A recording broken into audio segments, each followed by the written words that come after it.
What is up, Tankers? Spang here, bringing you yet another World of Tanks gameplay commentary. If you're wondering why I'm speaking so quickly, it's because the countdown timer kind of started really low, so I got to get through this really quickly. Now, the enemy team is at a slight disadvantage, having one less tier 9, and the Andrew Kai's team, this is a replay from Andrew Kai, part of the MVP clan. He's playing with a clanmate who I do not even know how to possibly say his name, so I'm not going to try.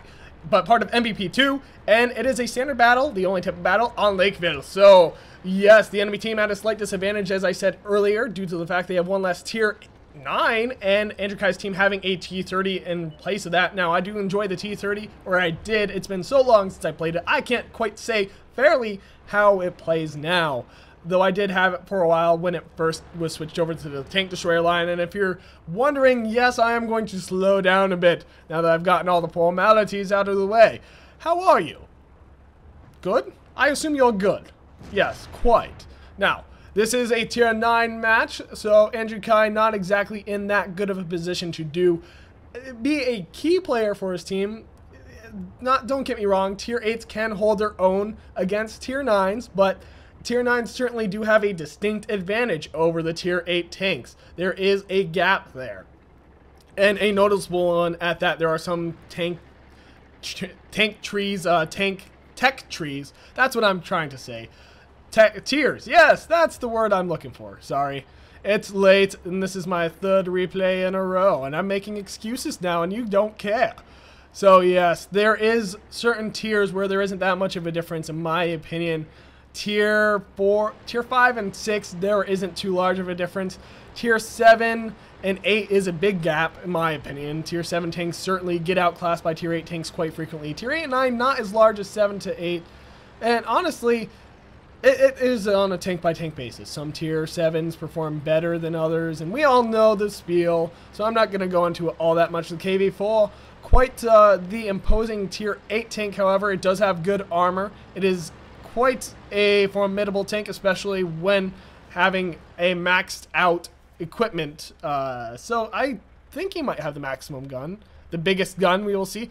Penetration 227, yeah, he's got to have the largest caliber gun on this thing. Damage of 320, and he does have some premium shells loaded, so he is in a position to do quite well for himself, I would say. Not only that, he's working in tandem with a tier 9 tank. That is exactly what you got to do when you're further down that list, is you got to team up with one of the larger tanks, and certainly he is doing just that. He's going for a valley push, not something I am usually fond of, honestly. The valley push I usually think is one of those pushes of, I feel like dying today, so I'm going to go through the valley and get myself shelled by artillery and shot when I try to climb over the hill. Yeah, because that sounds like so much fun. There we go, aiming for that KV-4's hatch, one of the weak spots. Hatches are always a weak spot. That's something to keep in mind. If you don't know that, then you probably haven't been playing for all that long, or you just never had the benefit of noticing, or no one ever being kind enough to tell you. But you know now if you didn't before. Now that KV-4 aiming for his hatch, Andrew Kai doing the smart thing, backing off, dodging that shot. Definitely a wise decision. So we will see exactly how this plays out. He does have some artillery support. If you will notice in the mini-map, there is one artillery further back that is capable of shooting. That Type 59, certainly not really much of a match at all for a KV-4. Honestly, I think the Type 59 has very little to no chance of getting through the KV-4's armor unless he loads some sort of premium shell.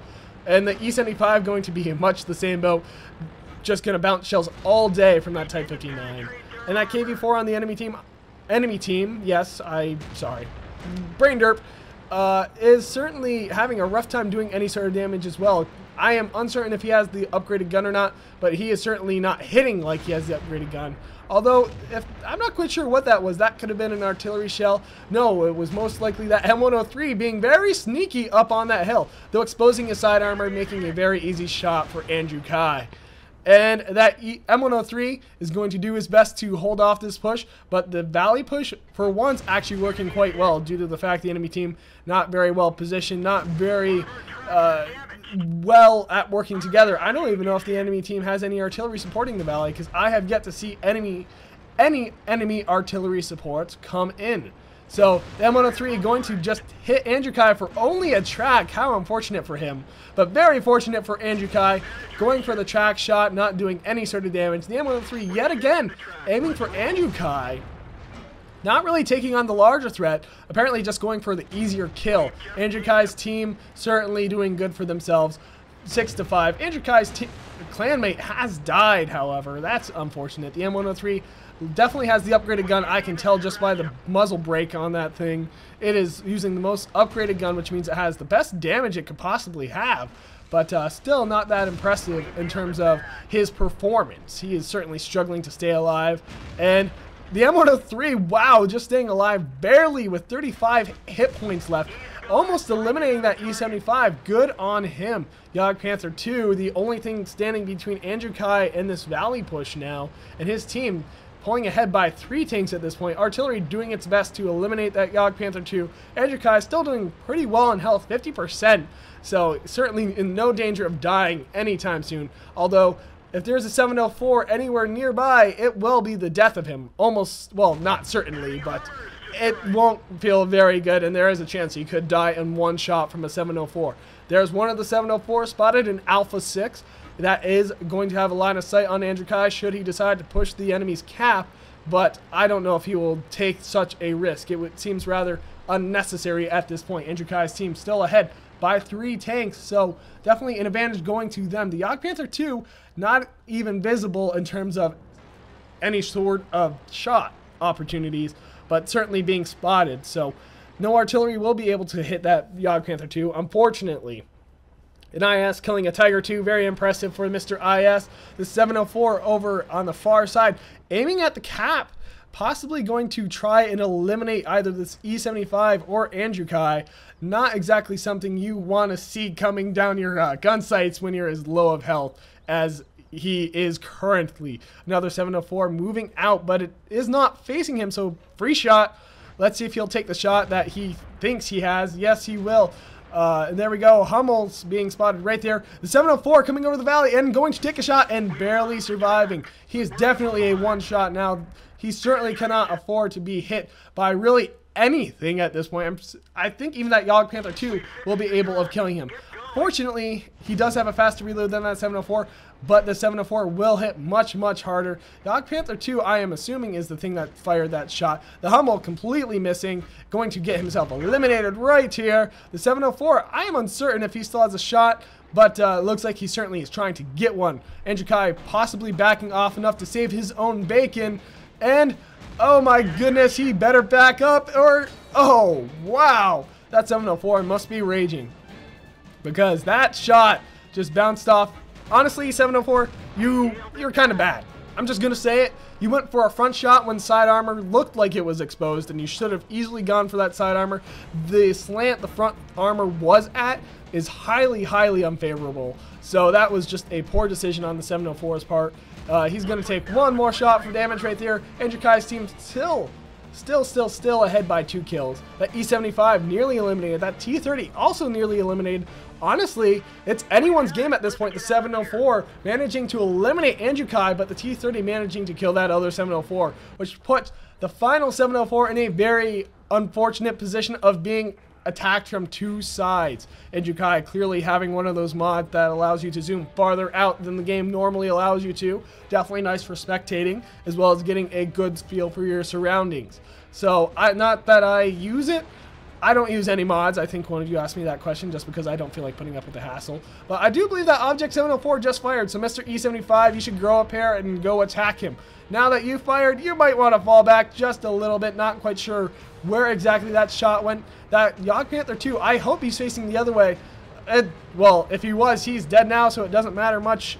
But he should have been facing that T30, playing that whole back-to-back game with that 704. The 704 getting finally eliminated by the E75, so good game by both teams, honestly. A pretty close match. Anytime there is less than a 5 tank or less difference between the final outcome, I consider it a good game.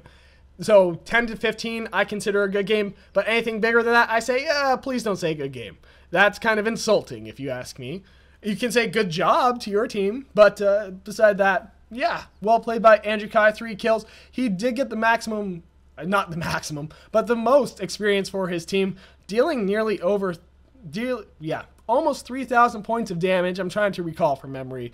And hopefully, you know, he didn't earn any awards, and this match was pretty good, but honestly, it was a good match. I won't debate that fact. But this is one of those matches where nothing all too interesting happened, at least not from my perspective. Yeah, it got close there from the end. At the end, it was a good game, and it was a well-fought match by both teams. Definitely strategy was involved. A valley push worked for once, simply due to just how the enemy team approached it. Certainly, they did not position themselves very well defensively. And not only that, Andrew Kai's team did the smart thing and pushed as one force as opposed to going one by one, which is what you see a lot of.